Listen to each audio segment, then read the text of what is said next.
Tahukah kamu, ada hewan raksasa di bumi, tapi tidak bisa batuk sama sekali. Leher jerapah bisa lebih dari 2 meter panjangnya dan pita suaranya sangat panjang.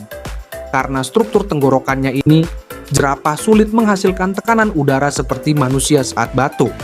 Bahkan para ilmuwan menyebutkan, jerapah hampir tidak memiliki refleks batuk seperti mamalia lain. Gila nggak sih? Hewan setinggi pohon, tapi nggak bisa batuk. Subscribe and like kalau kamu baru tahu fakta ini.